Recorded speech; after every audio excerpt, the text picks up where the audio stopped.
Cada uno de ellos tiene una experiencia única, vital e intransferible, que debe hacerla y que otro no lo puede hacer por él.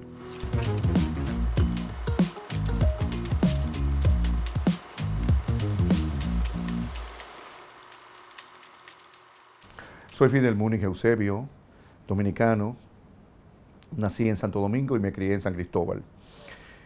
Estudié en mi juventud filosofía, hice crítica de cine en la prensa nacional en los años 80. A mediados de esos años, de esa década, con una beca me fui a estudiar a Checoslovaquia, que entonces era un país socialista, y permanecí allí en el centro de Europa, en Praga.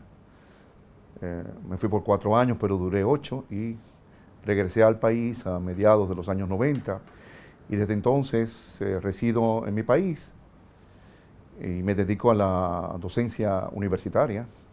Soy profesor universitario, filósofo por vocación y profesión y escritor también, por vocación diría también.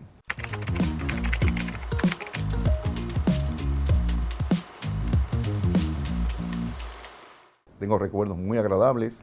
Mi niñez transcurre en San Cristóbal. Es una niñez y también una adolescencia provinciana, rodeado de mujeres, mi madre, mi abuela, mis tías, de mis hermanas, mis hermanos y mis tías de Santo Domingo también.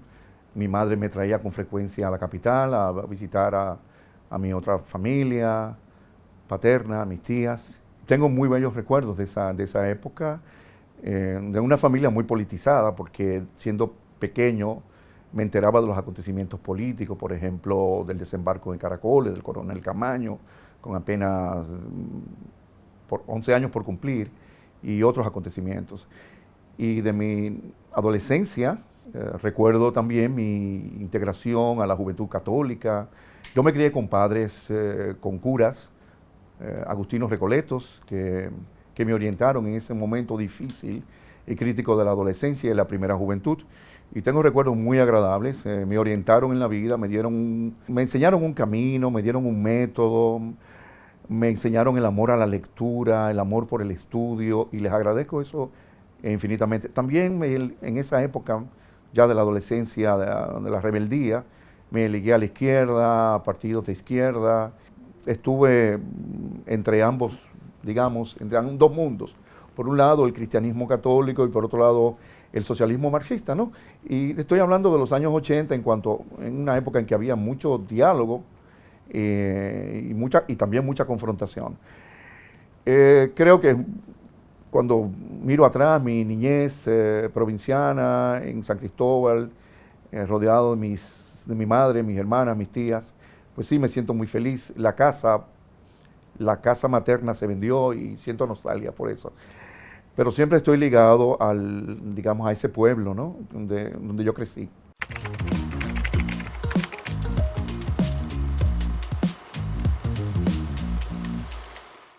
Sí, mi contacto con los padres, como ya señalé, con los padres agustinos recoletos, me enseñaron el camino del estudio de la filosofía. Me interesé. Antes yo pensaba, como niño y como joven, adolescente, no tenía una carrera clara en la vida, pero luego descubrí, gracias a ellos, las humanidades.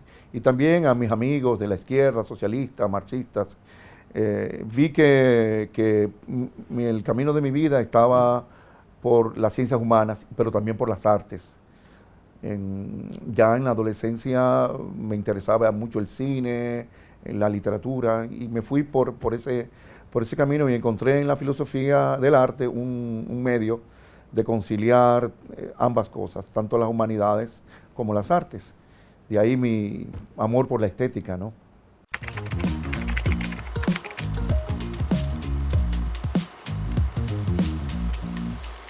Tengo algunos retos, pero en general no tuve desaprobación, digamos, ni rechazo. Yo no lo pensé mucho. No pensé, tal vez los muchachos de hoy piensan antes de elegir una carrera en si es perspectiva, si es lucrativa, si deja dinero. Yo fui fiel a mi vocación y no, como decimos, no le di mente a ese hecho. Recuerdo un encuentro con mi padre, cuando con 17 años, 18 años, un día me pregunta, en esa época vivía con él, y en Santo Domingo, y me pregunta, mijo, ¿y qué tú vas a estudiar? Y yo le dije, papá, yo voy a estudiar filosofía. Y me dice mi padre, filosofía, mijo. Pero esa carrera no deja en este país. Tú te vas a morir de hambre como filósofo. Y yo le dije, bueno, papi, eso es lo que yo quiero estudiar. Siempre le digo a mis estudiantes de la UAS, soy profesor universitario en la Facultad de Artes y en la Facultad de Humanidades, les digo cuando les en una clase, una asignatura que enseño, que es Introducción a la Filosofía, que al elegir una carrera deben seguir el llamado interno. Eso que se llama vocación, que no tiene nada que ver con la religión, que parece que se le da solo una connotación religiosa. No, la vocación tiene que ver con eso que palpita en ti, eso que te gusta hacer, a eso que tú quieres dedicarle tu vida. Y creo que he sido, con tropiezos y obstáculos en la vida, he sido fiel a esa vocación y a ese propósito, que es de estudiar la filosofía, quiere decir humanidades, y las artes también, la cultura, y de algún modo, desde ahí, pues, tratar de ser y de estar en el mundo y de aportar a mi sociedad, a mi tiempo.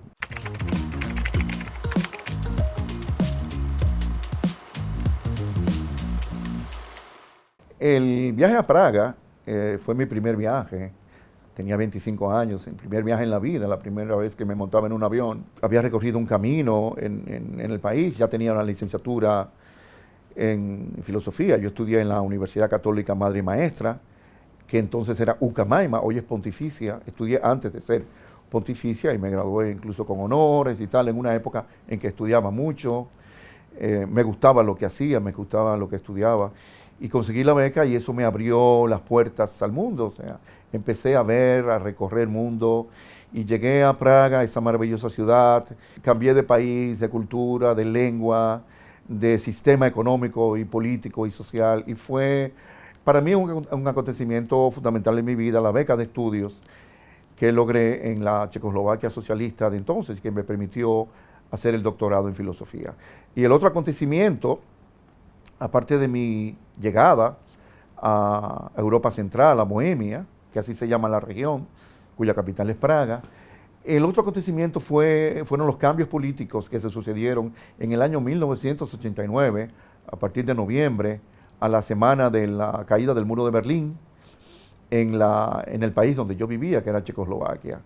Esos cambios que empezaron por una revuelta, una protesta estudiantil, desencadenaron otras protestas. Esos cambios se produjeron entonces y llevaron a la caída del régimen comunista de entonces, a un cambio de gobierno y a la vuelta a la democracia de principios de siglo y a la instauración de una economía distinta, que es una economía de mercado, de libre mercado, una economía capitalista. Pero yo fui testigo de esas manifestaciones masivas del pueblo checoslovaco que pedían cambios, que pedían democracia, libertad, totalmente pacíficas, sin muertos, sin autos, sin vitrinas rotas, fue con mucho civismo. Eso marcó mi vida y mi pensamiento porque me señaló, me dio a entender que era posible lograr cambios sociales y cambios políticos cuando se tiene una población madura y consciente y con conciencia de su historia.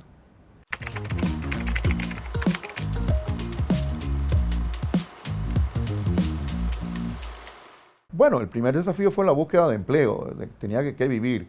¿Qué hago ahora con esto? Con un doctorado en filosofía, en un país donde sí hay filósofos, pero no hay una tradición filosófica fuerte. ¿Qué voy a hacer? Yo tenía claro que, bueno, me voy a dedicar a la docencia y tal vez con suerte a la investigación o a la redacción y escritura de libros. Tuve algunos desafíos, pero en general yo puedo decir, sin jactarme, que tuve suerte porque logré insertarme en el mercado.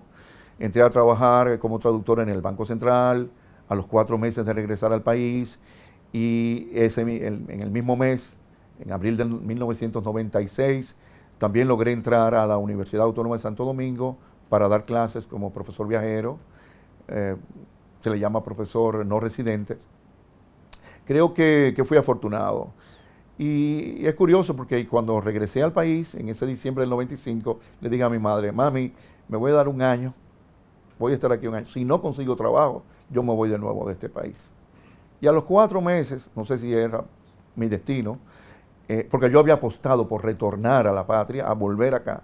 Yo pienso que ya no tenía sentido, mucho sentido permanecer en Europa como uno más y que tenía que echar la lucha acá, porque además aquí están mis raíces, mi familia, es mi país y creo que mi tarea era crearme un espacio acá. Gracias a Dios lo he podido crear. He encontrado algunos obstáculos, pero en general creo que la decisión fue correcta. Y los obstáculos que he encontrado son los que encuentran muchos otros profesionales, no solamente en el área de humanidades o de artes o de las ciencias, en cualquier área, ¿no? Son obstáculos que uno tiene que tratar de vencer teniendo las cosas claras, con voluntad, con firme voluntad, con decisión. Si apuestas por regresar al país, aunque no te guste el país, aunque no te gusten muchas cosas del país, aunque no sea el país que dejaste o esté peor o mejor, es tu decisión y tienes que permanecer firme a esa decisión. Yo creo que lo hice bien y los obstáculos fueron sorteados en su momento y seguimos, ¿no? Porque los obstáculos siempre van a estar ahí.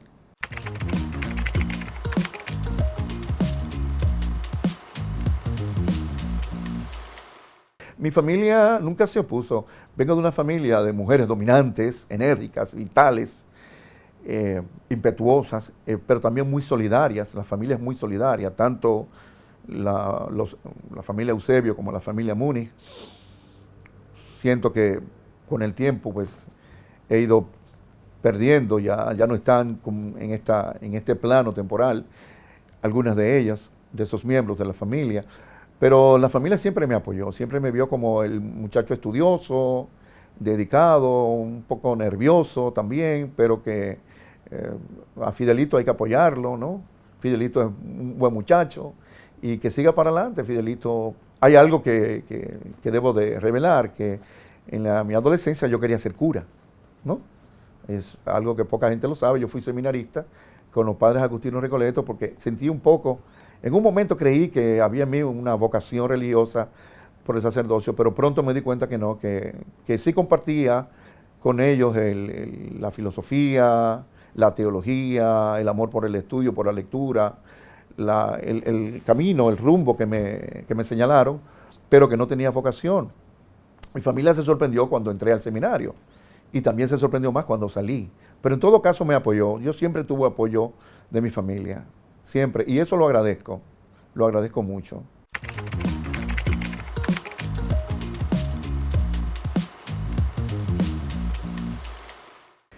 Sí, en este momento ocupo el vicedecanato de la Facultad de Artes de la Universidad Autónoma de Santo Domingo, que es un compromiso, porque el vicedecano acompaña al decano o a la decana en todas las labores docentes, administrativas, en la gestión. Y uno tiene el compromiso de hacer una buena gestión, quiere hacerla y trata de hacerla. Es decir, no pasar desapercibido, aportar, mejorar, hacer crecer la facultad, tratar de que la Facultad de Artes, que hasta hace poco era la única facultad de artes en el país, porque hoy hay otra en una universidad privada, se convierta en un referente del sistema educativo, del ecosistema cultural y artístico dominicano. Es decir, que la facultad sea emblemática, que sea esa institución en donde se pueda estudiar arte y tenga ese prestigio y esa calidad. Estamos en ese camino. La facultad cumple ahora en noviembre 25 años y nosotros tomamos todo el empeño en mejorar, en adaptarnos, en actualizarnos, en internacionalizar la facultad. Es decir, que se convierta en un referente nacional, en una institución con mucho prestigio, incluso mayor del que tiene, o sea, que esté presente en el imaginario de la gente, pero también que se internacionalice, que entienda que es importante la proyección a nivel internacional, la cooperación internacional, promover la movilidad académica, la movilidad docente, la movilidad administrativa, los planes, los programas, las becas, y que fomente la investigación, el desarrollo, los programas de maestría, de cuarto nivel, de doctorado. Porque es fundamental el desarrollo de las artes en el conjunto del desarrollo de la sociedad. No podemos entender un desarrollo social o un desarrollo de la sociedad dominicana que sea solo económico o político o social sin tomar en cuenta la educación y la cultura. Y ahí entran las artes que humanizan y que sensibilizan y que son parte de esa formación integral que necesitamos. Hoy a nuestros estudiantes de bachillerato y universitario no se les da esa formación completa que les pueda servir a ellos para orientarse y moverse en la vida. Es una educación muy fragmentada que olvida esa dimensión humanista. Entonces ahí está la Facultad de Artes, no solamente como una institución donde resalta la creatividad y la imaginación creadora, sino también el pensamiento sensible, ¿no? Es decir, formar mejores profesionales que sean capaces de insertarse en el mercado de arte, pero también de, como ciudadanos, ser ciudadanos críticos, ciudadanos libres, ciudadanos conscientes, autocríticos, autónomos, es decir, ciudadanos capaces de moverse en esta sociedad, de aportar al desarrollo de esta sociedad, de ser entes que contribuyan a una sociedad dominicana que debe ser más justa, más equitativa, más libre y más democrática, o sea, más plena, y un paradigma del cual estamos muy lejos todavía. Hay un aspecto que quisiera enfatizar de este diálogo, de esta conversación sobre la educación y particularmente el papel de la educación artística y de las artes en el conjunto de lo que es el desarrollo de la sociedad, que debe ser un desarrollo integral, no un desarrollo parcial o fragmentado. Creo que debe haber, y esto lo deben comprender las autoridades académicas, no solamente de la UAS, sino de cualquier universidad nacional, que hay ese diálogo entre hoy lo que gobierna en la educación superior es el diálogo de saberes, el necesario diálogo de saberes, y que las ciencias, las humanidades y las artes están todas, y cuando hablo de las ciencias incluyo la técnica y la tecnología, deben estar en una relación de comunicación permanente y de interdependencia. Eso es lo que hace posible esa formación integral del estudiante y también el desarrollo de la sociedad como un todo. No debemos verlo como algo separado, como que esto es más importante que lo otro. La educación de hoy debe ser inclusiva y esto incluye cambios y transformaciones en los currículos, en los contenidos, en las estrategias, en las estructuras. Una educación que sea verdaderamente liberadora y emprendedora. Hoy se habla mucho de emprender, ¿no? De crear individuos emprendedores. Pero ante todo hay que crear individuos emancipados de cualquier tipo de opresión, de sometimiento, de alienación, de los poderes fácticos, de los poderes globales, incluso del poder político. Hay que velar, hay que buscar una educación realmente transformadora o transformativa, como otros llaman, capaz de liberar al individuo de las cadenas que lo mantienen subyugado. Es el individuo de hoy, el individuo sometido al bombardeo publicitario, al bombardeo de las redes, a la llamada posverdad, a las nuevas formas de alienación y enajenación que hoy nos atan y nos esclavizan. Entonces, la educación, que tiene un valor por sí mismo y no solamente en función por su aporte a la sociedad, si tiene un valor en sí mismo, debe formar este tipo de individuos, como ya dije, capaces de ser libres, autónomos y emancipadores. No solamente emprender, es ante todo emancipar. Y para mí una palabra fundamental hoy, donde hay tanto culto al emprendimiento, es empoderamiento. A mí me gusta más el empoderar que el emprender, no porque desprecie el arte, la importancia del emprender, ¿no? Porque es manifestación de una voluntad libre, creadora y todo esto, sino porque el individuo que no se empodera no se puede emancipar. Es decir, el empoderamiento precede, es la condición previa a la emancipación. Y no podemos renunciar a ese proyecto de emancipación que nació, que se vislumbró en el siglo XVIII con los enciclopedistas, con los iluministas, y que luego ha tenido tantos reveses históricos, las tragedias de los siglos XIX, sobre todo el siglo XX, y que hay pensadores que niegan y dicen, no, eso se acabó con Auschwitz. Yo podría decir, el proyecto de emancipación de la sociedad global, del mundo, acaba con Gaza, por ejemplo. Podría decir, Gaza hoy es la muerte de todo proyecto emancipador. Sin embargo, tenemos la esperanza todavía de crear un mundo mejor, un mundo más justo, un mundo donde el individuo no renuncie a su capacidad crítica, a la libertad de cuestionar. Un mundo que está amenazado hoy.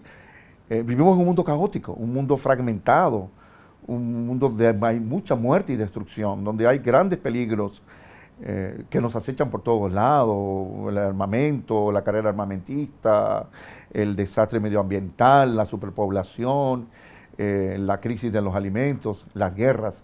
Sin embargo, ahí está el hombre todavía sintiendo, pensando, aspirando a vivir o a sobrevivir en este mundo tan amenazado. Un planeta en riesgo, un planeta amenazado. ¿Cuál es el papel de los educadores? Cuando yo escucho decir que los educadores somos facilitadores, me da algo como que me insurjo contra esa idea, porque la palabra facilitar es como, viene de otra lengua, viene del idioma anglosajón. Yo no creo que los educadores seamos facilitadores, los educadores a veces somos dificultadores. No se trata de poner las cosas fáciles como si fuera un problema. La educación no es un problema, la educación es una tarea y es una misión. Y la docencia es un magisterio. Hoy que se quiere poner, digamos, se quiere obviar el papel del profesor para darle más importancia al alumno, que es realmente el insumo, el estudiante, no hay que olvidar la importancia del profesor en el aula y fuera de ella. El docente, y en concreto el docente universitario, ha perdido el valor de que disfrutaba, el estatus, el prestigio de que disfrutó durante mucho tiempo. Yo le llamo a eso el estatus degradado, ¿no? Porque simplemente se le ve como alguien que orienta, nada más que está ahí para facilitar una resolución de unos problemas. Yo pienso que se está perdiendo la dimensión fundamental y trascendental del magisterio. Un Pedro Enrique Ureña, un Américo Lugo, un Hostos, jamás permitirían hoy que se le llamaran facilitador. No fueron facilitadores, fueron humanistas. Y el verdadero pensamiento, la verdadera educación, con todos los aportes de la tecnología de que disfrutamos y gracias a la cual podemos hacer esta entrevista y difundirla en las redes sociales y puede circular por toda esa selva que es el ciberespacio, es la dimensión humanista que nos hace hombres, seres humanos, ¿no? Que nos arraiga al mundo aquí y nos hace ver que somos mortales, que un día vamos a morir y que tenemos una misión en esta vida y que debemos tratar de darle sentido a nuestra vida. De ahí el papel mío como profesor de filosofía en la universidad y profesor de artes.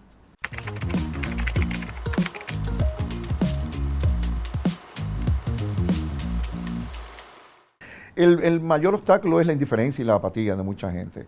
No solamente la ignorancia, porque la ignorancia es un mal de que padecemos, pero cuando somos tan autocomplacientes y nos autosatisfacemos y nos creemos la gran cosa, el ombligo, no queremos pensar, ¿no?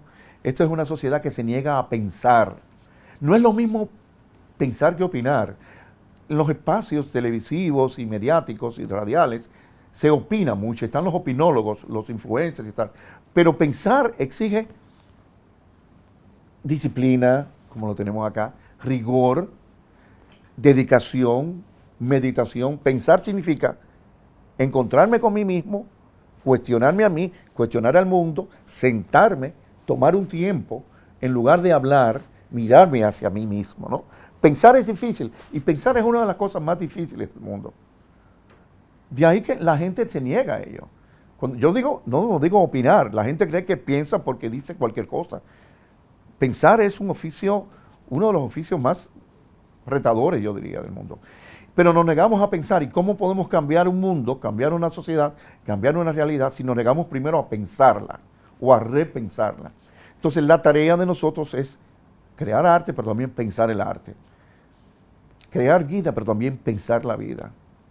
Estar en el mundo, pero también pensar qué significa estar en el mundo, aquí y ahora, hoy.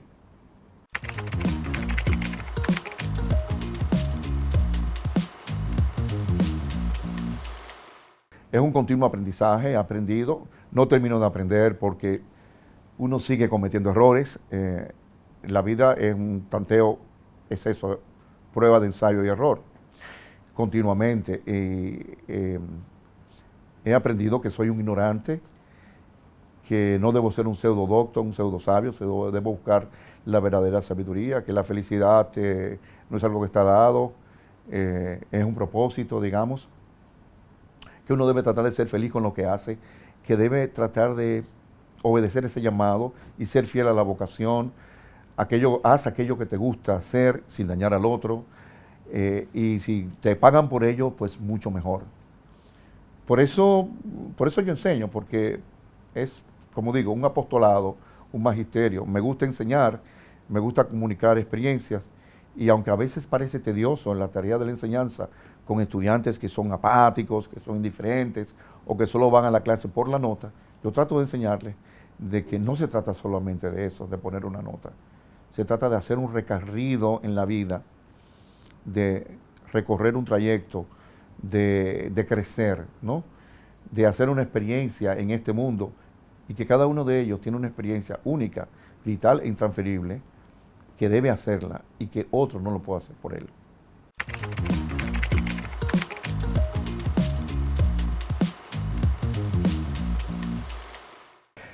Que siempre lo manejan mal, siempre los partidos políticos de la democracia post-trujillista no han hecho lo suficiente por combatir la pobreza, la injusticia, la miseria, la falta, la ignorancia, el analfabetismo, al contrario, y que son unos impostores y unos simuladores, que no creo en los partidos del sistema, creo en la democracia, pero tenemos una democracia demasiado imperfecta, es perfectible, puede mejorar, pero no creo en la sinceridad de los gobernantes, de los gobiernos. Ha sido insuficiente. Estamos en los últimos lugares en la prueba de PISA, las pruebas internacionales. Hemos hecho muy poca mejoría y gran culpa de ello la tiene la clase dominante y la clase política. Américo Lugo decía, citado por Pedro Enrique Jureña hacia 1903, sobre la República Dominicana, en un diagnóstico decía: la mayoría ignorante necesita instrucción y la minoría y la élite gobernante necesita ideales patrios. La clase dominante no tiene ideales patrios, la clase política no tiene ideales patrios, simula tenerlos, pero no los tiene. Entonces, la mayoría ignorante no se instruye, no se puede instruir, y la élite dominante, es decir, la minoría ilustrada, como decía Américo Lugo, tampoco tiene ideales patrios, tampoco tiene una convicción de lo que es el país, el desarrollo, la necesidad, desarrollo, de progreso, de mejorar las cosas, porque no tiene un proyecto nacional. Entonces, hay esa insatisfacción de parte de los educadores, y yo me considero uno de ellos, porque no se hace lo suficiente y no se quiere hacer. Entonces se dice, la educación es el motor del desarrollo de los pueblos, pero parece un cliché. Realmente lo es, pero el problema no es decirlo, el problema es vivir esto. Vivir realmente esa tesis, esa afirmación que es verdadera, ¿no? Llevarla a la práctica, llevarla al cumplimiento. Pero Enrique Jureña decía que la cultura, y agregaba la educación, solo la cultura salva a los pueblos. Y señalaba también, solo la educación. Lo decía en 1922 en Argentina, en los años 20 en Argentina, lo decía en México a principios del siglo, 1916, lo repitió siempre en la vida. Nosotros lo podemos decir, hoy aparece en la Plaza de la Cultura una efigie que dice, solo la cultura salva a los pueblos. Pero ¿qué significado tiene eso? ¿Qué aplicación tiene eso? Es flatus vocis, es palabra hueca, vacía en la sociedad dominicana, porque no se hace lo suficiente. No somos mejores. No hemos aumentado, no hemos mejorado los índices de desarrollo humano, pero tampoco los índices de educación a nivel secundario, y tampoco a nivel universitario. Entonces seguimos en crisis y no hay señales de esperanza en el futuro. ¿Qué podemos hacer? Seguir apostando por una mejor educación, en el caso que nos ocupa, por una mejor educación superior en la República Dominicana, por una mejor educación superior pública, y en el caso de las artes, por una mejor enseñanza de las artes en el sistema universitario dominicano.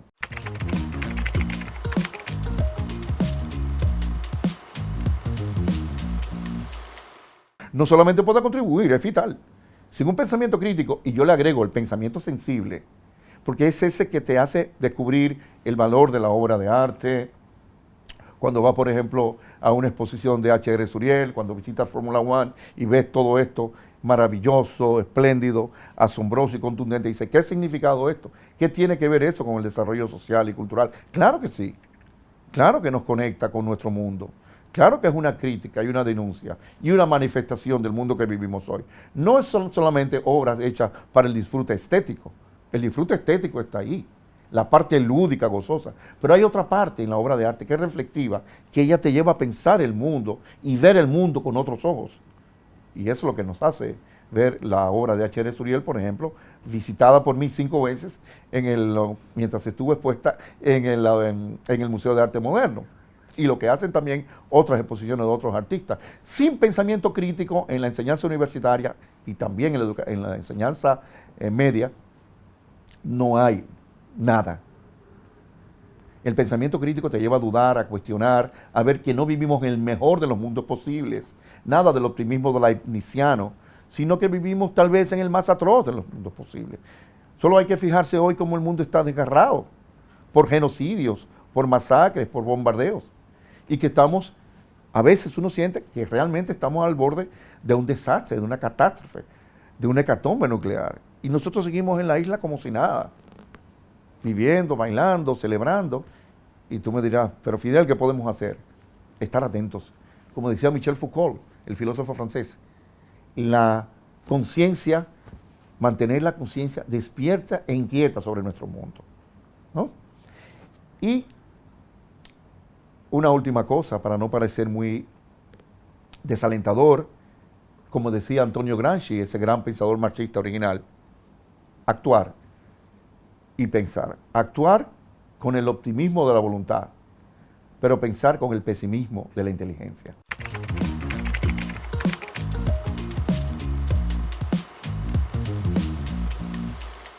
La educación general, la educación artística en particular, es fundamental. No es posible una sociedad, un individuo, un profesional de hoy sin una educación integral. Si es solo técnico, o solo humanístico, o solo científico, no es total, ¿no? Es esa formación holística integral la que permite al individuo ver el mundo en sus diversos componentes, los diversos saberes que están dialogando continuamente y le permite orientarse. Yo les digo a mis estudiantes de humanidades o de artes, ustedes tienen que aprender un segundo idioma, el inglés, que es la lengua franca de nuestro mundo, digamos, el lenguaje internacional. Desde la Segunda Guerra Mundial, tienen que aprender las tecnologías, utilizar las tecnologías digitales, los software y todo esto. No importa lo que usted estudie, tiene que saber algunas cosas que le van a permitir orientarse en nuestro mundo. Y del otro lado, a los técnicos o a los tecnólogos les falta esa visión, ese enfoque que los humaniza, ¿no? Y ahí viene la necesidad de las humanidades, que nunca van a perecer a pesar de que se quieren excluir de los programas, de los currículos de las universidades, sacar la filosofía, sacar las artes, la educación artística, materias como historia y antropología. No es posible prescindir de las ciencias humanas. Entonces, la educación sigue siendo ese elemento motorizante del desarrollo, pero una educación que no sea domesticadora, porque a veces decimos la educación y no decimos qué tipo de educación. Hay una educación que domestica al individuo, que lo hace dosis servir para ser simplemente, lo prepara para ser empleado y no emprendedor, empoderado, o lo prepara para decir sí a todo, para responder y someterse a las autoridades, al régimen de turno, al gobierno, sea democrático, sea autocrático o autoritario. Hay una educación que domestica, que somete, y hay que, digamos, aliena, enajena y esclaviza. Y hay otra educación que realmente libera, como diría Paulo Freire, una educación emancipadora, capaz de romper las cadenas, que convierta al individuo en una persona realmente autónoma. Y eso es lo que hay que subrayar, la autonomía del profesional, la autonomía de la persona que estudia, del ciudadano. Formar ciudadanos empoderados, ciudadanos libres que no van a ser presa del clientelismo político, de la opresión, de la manipulación mediática, de los poderes de turno. Individuos capaces de cuestionar, de dudar, porque hay que empezar por la duda. Si no hay duda, no hay liberación. La duda es el inicio. Fue en la filosofía el principio de toda sabiduría, no la afirmación o la negación simple, la duda. Cuando tú dudas, porque piensas, tú cuestionas, tú no sigues ciegamente. Y eso hace falta, ¿no? Una educación realmente transformadora, realmente liberadora y emancipadora.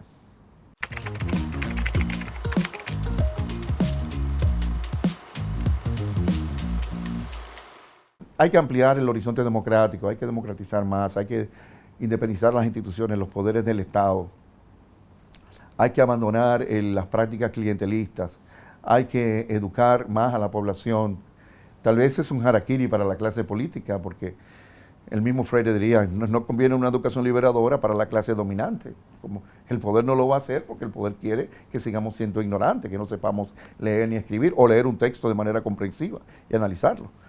El poder no quiere rebeldía, en ningún lado quiere rebeldía. Y la rebeldía es importante, es fundamental, es lo que le da vida al ser humano, incluso su propósito. El decir no, como decía Albert Camus, decir no, un hombre rebelde es un hombre que dice no. Ese no es simple negación, no es una simple postura negativa, tiene un aspecto creador, independizador. el decir no es un acto de rebeldía, pero también crea, ¿no? Oye, no, quiero otra cosa, no quiero esto. Entonces hace falta una verdadera democracia con mayor justicia, con libertad, un país donde la educación sea un propósito y una prioridad, donde la cultura sea prioridad. Lamentablemente, la cultura no es prioridad en la República Dominicana. Lo he dicho, lo he escrito, lo he reflexionado públicamente. Se habla de esto, pero no se llega a entender. Vuelvo al pensamiento de Enrique Jureña. Solo la cultura salva a los pueblos. Y él agregaba la cultura y la educación.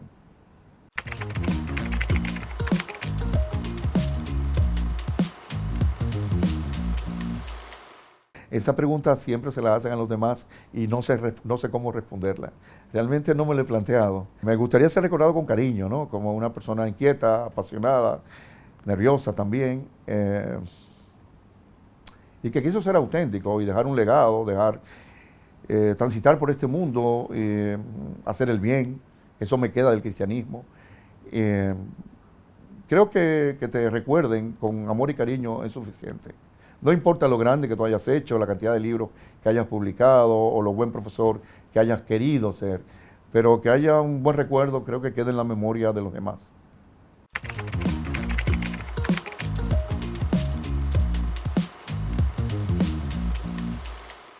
No me gusta decir lo que hay que hacer, pero la sociedad dominicana creo que debe ser más autocrítica, debe mirarse en un espejo.